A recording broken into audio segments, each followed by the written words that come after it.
Well, welcome to a special sit-down session. Call it an interview, if you will. But very special for edition of Hogwarts Radio. This has nothing to do with Hogwarts Radio, by the way. But whatever. Hey, so from time to time, we like to catch up with old hosts of the show and find out what they're doing, what they're thinking, and what they've been up to. And today we're here with the one, the only Greyson Smith, the legend. Hello, everybody. I'm back. And we're not talking about Harry Potter. That's the weirdest thing. Yeah. Well, I mean, we're gonna pull the curtain back. We just did for like an hour. So right now we're not, but we were. Subscribe to the Patreon to find that beautiful content if you guys want. That was actually gold content, so that might be released on the feed as well. So good. You should be. It should be put out into space on like a gold record. Aliens can hear that shit. See, this is the kind of stuff, like, we haven't talked to each other in literally, like, 3 months, so we have to catch up with each other one way or another. But we're here to talk about your newest project that you have, your newest passion project, and it's the long-term project, it sounds like, right now. It's called Another Dimension Comic. It is a comic book. Yeah, Terrence, I received a lot of interview requests before today, and I told them, no, I won't go to anybody else but Terrence first. He gets first dibs on me in my comic book. I am so glad.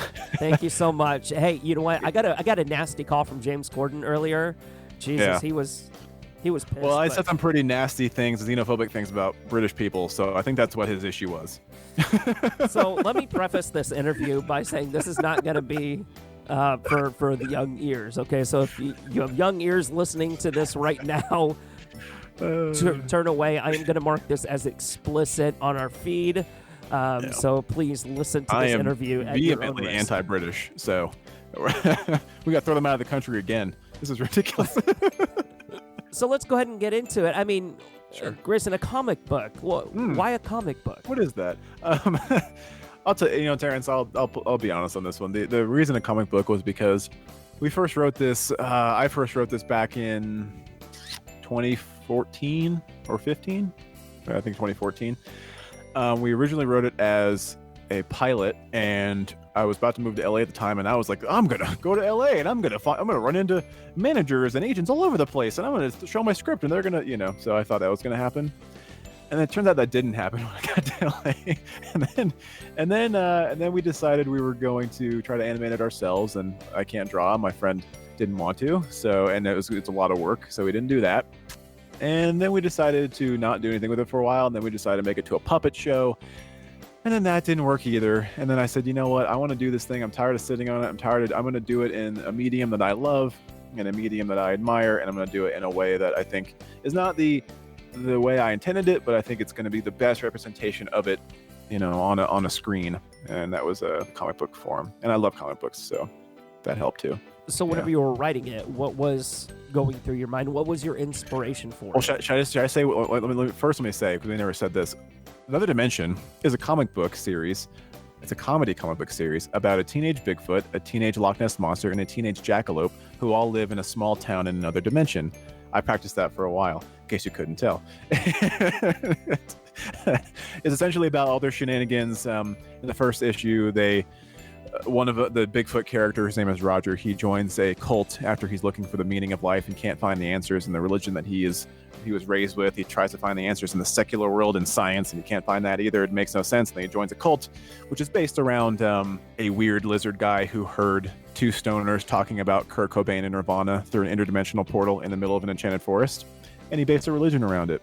So that is the premise of the first issue of Another Dimension. Now, what was your question before I went with that? So what was your inspiration behind it? My friend and I were talking, and we were trying to come up with ideas of something to write together. I love to write, and I hadn't written in a while at that point, and I was really jonesing to do it, and I wanted to come up with something that we both would enjoy. And I was just thinking about all the things that we both like, and we both kind of like monsters and, cryptozoology, kind of that kind of nonsense. And I just started thinking about, having a main character that was Bigfoot, but it's a comedy, and then having it set in this world where all these characters live together, like vampires, and almost like Halloween Town, but different. You have like all these, again, mythological characters living together in one small town. So that was kind of the inspiration inspiration for it, and then it just snowballed from there. We just started going off about all the stuff in this world and how it was going to look and what it was going to be like. So is writing a comic book different than writing a screenplay or a book or any other medium that you've ever experienced before? Yes, you have to, and I didn't do this part. The artist that I hired an artist to do this, and it cost a whole lot of money. So if you guys could help me out here, that'd be really great, because I'm really in dire straits right now. I'm just kidding, but I just spent a lot of money on this. I hired an artist to do it, and I gave it to him in the TV script form it was in, because I don't know what I'm doing with the comic book stuff. So he paneled a lot of that stuff out and did a lot of the work himself and really got the timing down really great. So I'm going to give credit 100% to the artist we hired for that. It is different, but I didn't do anything different. I just handed him the script and was like, can you please make make a comic book out of this? So that was the gist of it.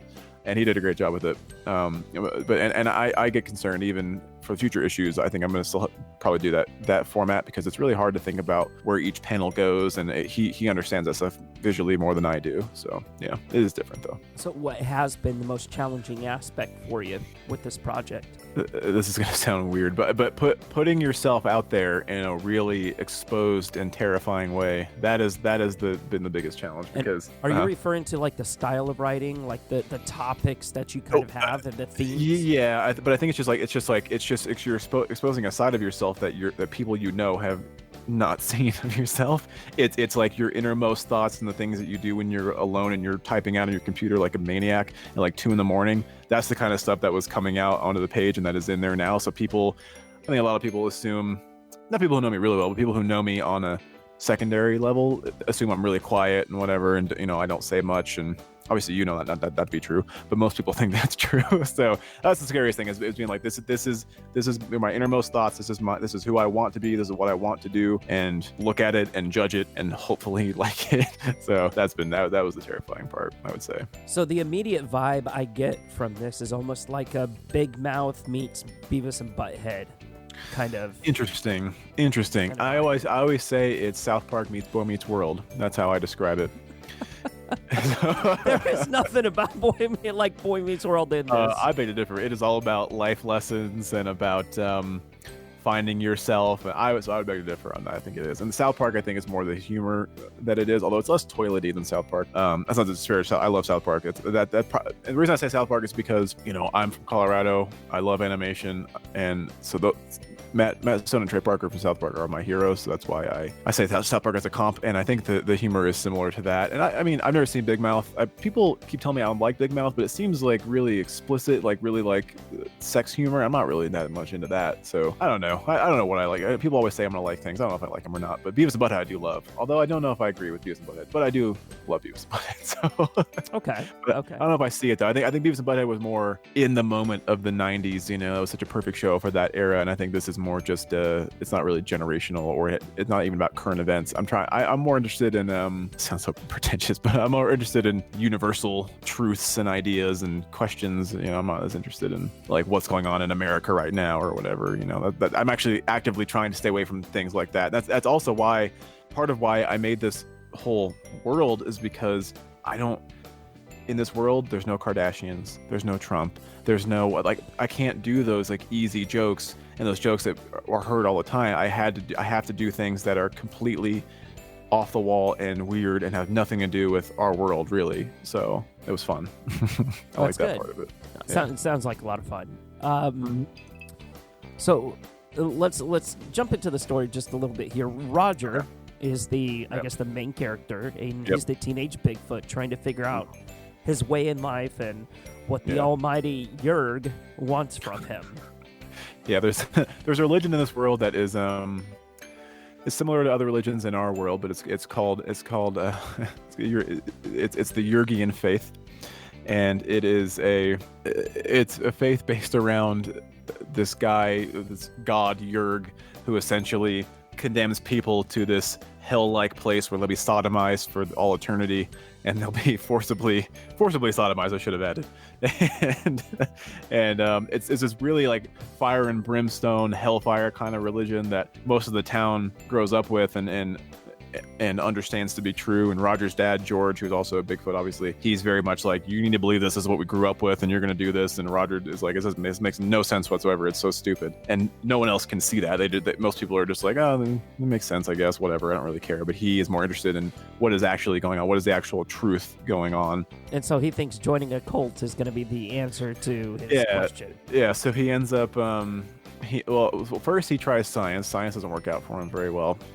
You can read more about that. That's a good segment. And and then he goes to, he sees this big banner in the sky that says, looking for the meaning of life, call this number, whatever, or go over here, and it points to this big building out in the middle of a lake.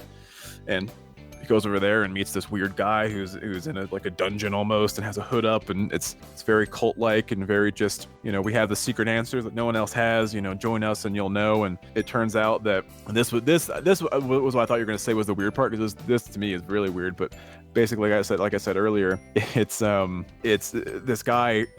I should say this. There's a portal in this world that connects human world with this world, but no one really knows it's there. But this lizard guy was out in the middle of the forest, and he was praying, trying to find the answer to life, just like Roger is. And he was praying, and he heard these two random stoner guys walking by the portal, unaware that there's a portal there, talking about how Kurt Cobain is a god and Nirvana is the biggest thing in the universe, and blah blah blah blah. So he, like some great religions, he mishears something, and then he founds a religion based upon it, and then he spends the rest, the next 2 decades or whatever, crafting this whole cult religion where the followers start out on the Dave Grohl level. That's the lowest level. And then they start out in the Chris Novoselic level, which is, he's the bassist from Nirvana. And then only one has ever reached the Kurt Cobain level, which is the cult leader. He's reached that level. He's the direct link to Kurt Cobain in this world. And then Roger is like, oh, this makes total sense. Let me join this. And that's essentially where issue number 1 ends, is that he's joined this cult, and the issue number 2 will pick up where his friends are trying to rescue him from this cult. It seems like, okay, so the first page, actually the very first segment that you run into right after the title page here, is a hiker hiking in the woods. Right. And it seems like there's, he notices like a little rock slide, and then he gets a crap scared out of him, and he gets eaten by whatever this big O thing is. So my question is, are these 2 dimensions gonna come together? So every originally it was every episode. Now it's gonna be every the beginning of each story arc. So in issue number 1 and then issue number 3, when we eventually do that, it starts out with a human being who accidentally wanders into this dimension unaware and then gets killed somehow. And that's so this one starts out, this hiker, like you said, hiking around, and he's just in awe of nature, doesn't realize he's wandered into another world, and then he is eaten by it's called this. So we're looking up, when we first did this, we're looking up like local monsters. There's a monster in Colorado called the Slide Rock Bolter. That's this urban legend where it was almost like this big whale that guys that used to go in the mountains would say that it would slide down the mountain and would eat guys on horseback. So that's what that was. So that was the inspiration for that. That's what that monster is in the beginning. So yeah, in the beginning of each story arc, a human being wanders into this dimension, is killed somehow in some circumstance, and then that's just like the cold open to each story arc. I think in another one, there's one where a guy gets hit by a wrecking ball, another one where a guy gets burned by dragons who are smoking weed, and then they're coughing, and then like they're spitting out fireballs. He gets burned alive. Some guy gets hit by a plane. I don't know, lots of things happen. So lots of good ones. Nice. Yeah. Okay, so I've got to ask, I know we chatted about this, before we sat down here, but there's a segment here where he's in science class, and he's trying to get the answers from his professor, who's a dragon. Mm-hmm. Yeah. And this Dr. Dragon, sir. Dr. Dragon, yes, sorry. Put some respect on his name.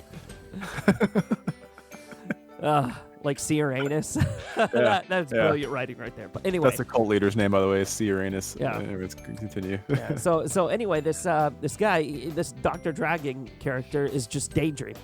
Yeah. And he's daydreaming, and it's a really kind of messed up daydream that involves some sexual things with a ghost. So, wait, okay.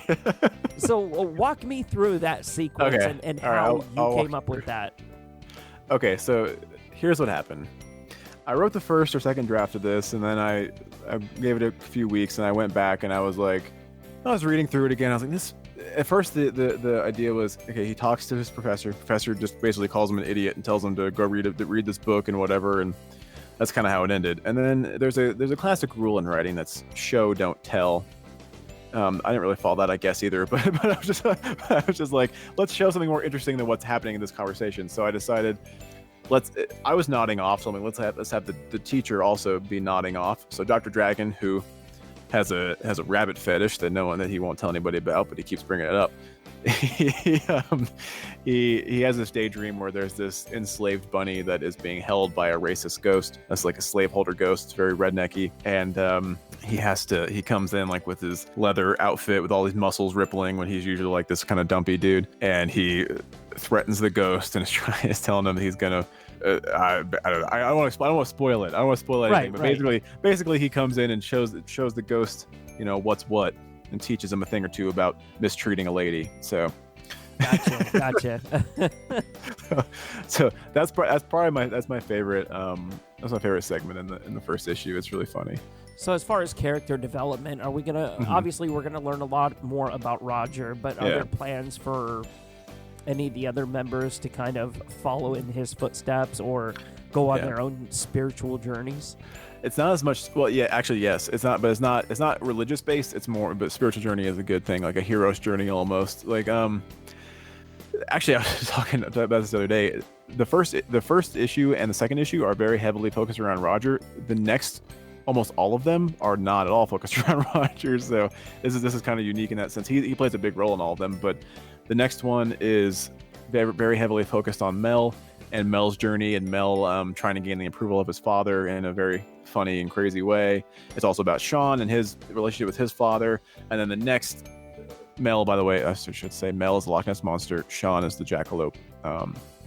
And the one after that, I think it's Sean's journey. It all goes back and forth, but it's all like they all go on different journeys, but it's all I guess you could call it spiritual, but it's not like this religious one meaning of life like this. It's more like, how do I get my father to accept me? always like really, big thing. How do I accept myself, but done in a really funny and stupid and ridiculous way. So what's been your favorite part about this journey that you're on so far? It happened so long ago, but the writing part of it was the most fun part. It's not been that much fun since then. It's been a lot of work since then. It's been terrifying to do. It is, you put stuff out there and you're just always wondering who's seeing it. Are they liking it? Are they enjoying it? Are enough people seeing it? Are they just looking at it? It's almost like a blind date. It's like, do they come in and see me and then leave? Are they, that's kind of how it feels. So no, it's definitely, that's the hardest part. The most fun part was the writing and the creating part. That was great. I'd love to get back to doing that. But I did a lot of work on that in the beginning. Now I'm doing all the difficult and not as much fun stuff now. So how many issues can we expect out of? I almost want to say like season 1. Yeah, no, that's I think of it the same way because I've written almost the entirety of season 1, which I guess you would call in the comic book world like year 1 or run 1, whatever. I only have a couple more things to write to finish that up, but. I would say so. It's hard to say because I know how many episodes it would have been, but as far as issues, I mean, this issue number 1 was half of one script, and that script was 25 pages. So the next script is like 30 pages. So there's a lot. There's 2-parters. I would say we're looking at like 15 to 20 probably that I've got already like written and ready to go. So I got a lot more left, and this first story is more. I chose this one because it was more, it's a better introduction to the overall world. Mm-hmm. But the next ones I think are funnier and are a lot more weird. I mean, I know this one sounded really weird, but they're even weirder, but funnier as they get further along. But we want to do, we really want the second issue to get done so that we can show that, that this is show people what we're all about and what we want to do, and prove to them that we can make great content and continue to make it in the future. So your hopes and aspirations for this project are? My first, I kind of feel like a football player, like take it one game at a time. Well, that's the way you have to look at it. I don't though. I'm trying to. That's my point. But so my first goal is to get the Kickstarter for issue number 2 funded, get that one out, and then start working on issue number 3 if we have enough money. So that's my immediate goal. My long-term pie in the sky goal would be I'd love for this to be made into an animated series. That would be my best case scenario, and I would love to do that. But right now, like I said, I'm trying to focus on getting this Kickstarter done and getting issue number 3 done after that, and just continuing on and on until something happens or nothing happens. I would love to see this as an animated series, and that's the medium that I can definitely visualize it in. Yeah, I think it's tough because I think a lot of the jokes are written for that format, but I think they translate. But some of that stuff I think would be funnier if it was animated. Well, yeah, I mean the jokes do translate well. The writing is great. I mean there are a couple of times that I've just full belly laughed whenever I was reading the first series. Yeah. So thanks. You're welcome.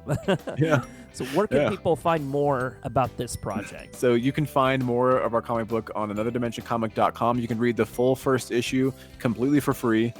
And that cost me a lot of money, people. So I'm giving you a big gift here. So, first issue is totally free. I didn't give Terrence a special deal. He's getting the same deal as everyone else in the world is getting. What you should do then is go to anotherdimensioncomic.com/subscribe, and you will get notified as soon as the Kickstarter for issue number 2 goes up.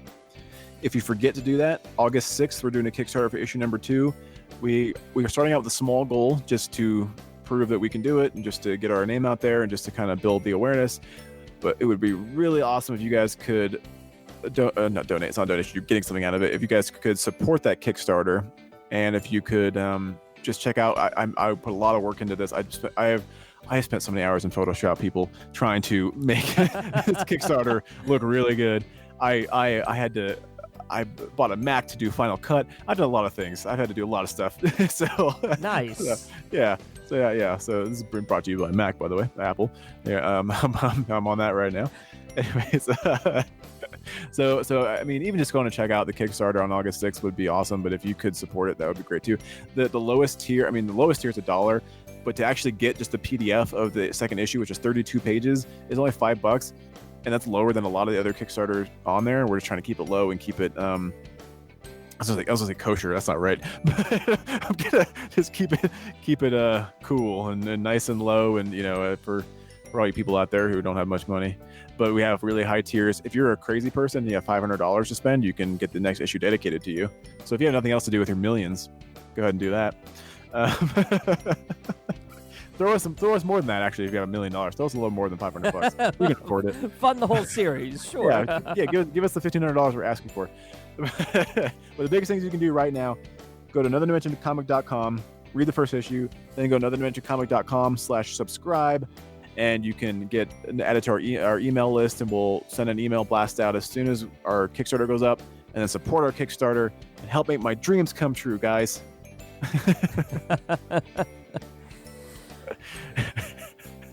Well, I'm sure everybody will join me in saying, great. This first issue was great. Like I said, I thoroughly enjoyed it.